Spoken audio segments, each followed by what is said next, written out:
we shouldn't jump to judgment on the basis of a very brief video and audio recording of what happened. We don't know what happened before that video started. We don't know what happened indeed afterwards. It's the IOPC's job to actually get to all that evidence and to assess that and to look at whether the officers did fail. Now, let's talk about two police officers that arrested Henry Nowak. They're facing a gross misconduct investigation. The 18-year-old was handcuffed and arrested as he lay dying from a fatal stab wound. What's happened to you, all right? Been stabbed. You've been stabbed? Whereabouts? I don't think you have, mate.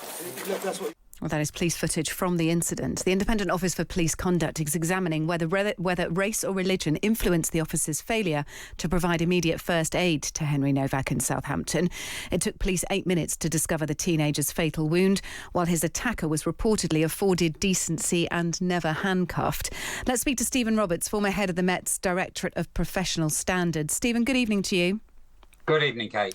Let's just spell this out. So breaching or potentially breaching professional standards, that is what these two officers will be investigated over. And it's important to say that we don't know the outcome. So we don't know whether they're going to be disciplined, whether that's needed or not. It's simply looking further into this timeline, into potential failures, isn't it? That's absolutely right. It's not making any sort of prejudgment. It's the duty of the IOPC to look at the worst possible case, if you like, and proceed with their investigation on that basis. Is there evidence that these officers have failed in their duty, have failed to meet the standards? And the mere fact that they've said this is what they're looking at actually implies nothing. It's simply a warning to the officers, a proper warning, that this is the area under which they're going to be investigated.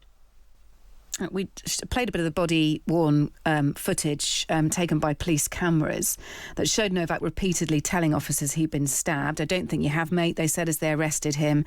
The footage also showed Digwa, who, of course, is the attacker, and another family member telling officers he hasn't been stabbed. The police officer responded, I know, but we have to check, don't we?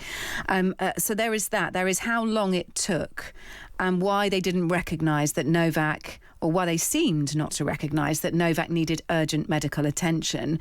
Just going back to that footage, going back to what you know of this case, what is your personal assessment? My personal assessment and my professional experience tells me that you should never come to a conclusion until you've looked at all the evidence that's available about any discipline charge.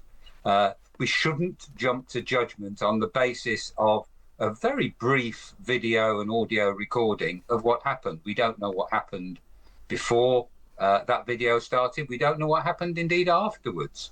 It's the IOPC's job to actually get to all that evidence and to assess that and to look at whether the officers did fail. But it's important that they don't look with 20/20 hindsight. It's very easy after an operational situation like that to judge people on what they might have known. Had they known the full facts when they made their decision, they might have come to a different conclusion. Of course they would. It's a tragic failure, but that does not mean that the officers are at fault. Let's allow the IOPC to do their job properly and look at all the evidence. There are the contributing factors. Here. Yeah, I mean, should they have immediately acted if a suspect says, or if a victim says, "I've been stabbed and I can't breathe"? Should the immediate priority be to ensure the safekeeping, the health of that person?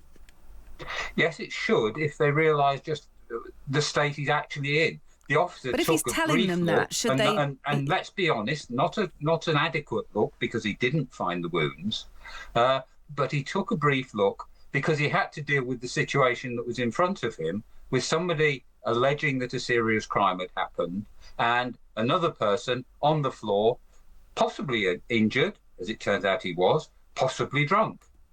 They simply didn't know, and there's a danger here of chilling officers' reaction to operational situations if they're judged with the benefit of hindsight.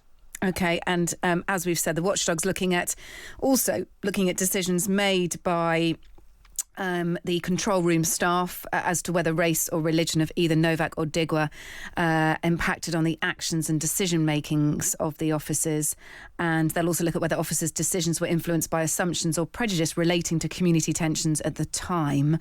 But the new news today, as it were, is that those 2 police officers who arrived on the scene first and were involved in the arrest of Henry Nowak will be investigated by the IOPC. They may have potentially breached professional behaviour standards of duties and responsibilities, use of force and discreditable conduct, forgive me.